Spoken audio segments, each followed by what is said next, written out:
بەڕێزان ترسناکترین ئافرەت لە شاری هەولێر دەستگیر کرا بە دەستخۆشیەوە لەلایەن نەهێشتنی تاوانەوە دوای چاودێری و بە دوواداچوون بۆ ئافرەتێک کە کاری دزی ئەنجام دەدا لە ناو مۆڵەکان و لە بازاڕەکانی شاری هەولێر و وێنەی گیرا بوو بە کامێرەی چاودێری و دوای ئەوەی کە لە ساڵی پاریش یەک لەو کێسانی کە دزی تێدا کردبوو 5 ملیۆن بوو لە ئافرەتێک کە مناڵەکەیان شێرپەنجەی هەبوو و خەریک بوو بۆ بەیانیەکەی بیبن بۆ وڵاتی ئوردن بۆ عیلات بەڵام ئەو ئافرەتە ڕێگر بوو لەوەی کە ئەو مناڵە بگاتە عیلاجی خۆی دزی لە خانەوادەکەی کرد و 5 ملیۆنی دزی دواتریش ئەو ئافرەتە خۆی حەشاردا و بەڵام بە زیرەکچی و لێهاتووی کارمەندانی نێشتنی تاوان تواندرا لە ئاهەنگێکی ژنهینان ئەو ئافرەتە دەستگیر بکرێت و چەند کەیسێکی تریشی لەسەرا لە نووسینگەکانی نێشتنی تاوانی هەولێر.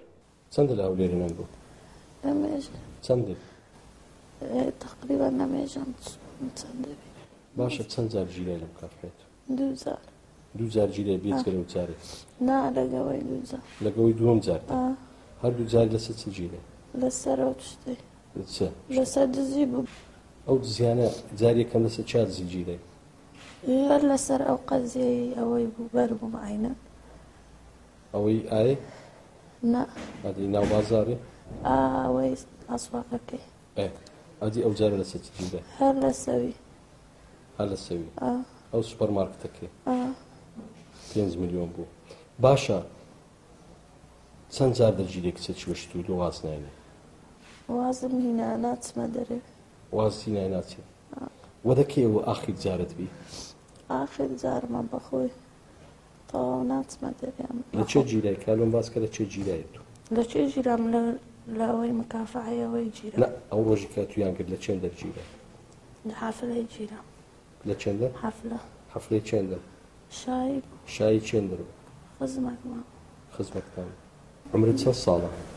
22 ساڵ. ئافرەتە چۆش 22 ساڵ. واز دەو کارێ دێنی؟ لێیەکی دی ناگرێت لەم کافحەی لۆ ئەتو دەگرن. زۆر کەس دەگیرێتن نادیکو ناگیرێتن. وە تشتێکی غەڵەتەوە نییە؟ چ؟ بگیرێ. خۆشە؟ ناوەڵا ناخۆشە. ناخۆشە.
ئازیزان ئەم کەسەی کە بینیتان ئەو مناڵە بوو کە شێرپەنجەی هەبوو بەڵام ئێستاش لە ژێر عیلاجە داواکاری لێوی ئازوو خۆشەویست بە تایبەت دایکان و خوشکانمان کە دەچن بۆ بازار و بۆ ماڵەکان تکایە ئەو هەموو زێر و پارەیە لە ناو جانتاکاتان نەبێت و لە شوێنێکی ئەمینتر لە ماڵەوە یاخود لە لای کەسێکی خۆتان جێهێڵن بۆ ئەوەی تووشی ئەو جۆرە دزیە نەبن و خۆشتان سەلامەت بن.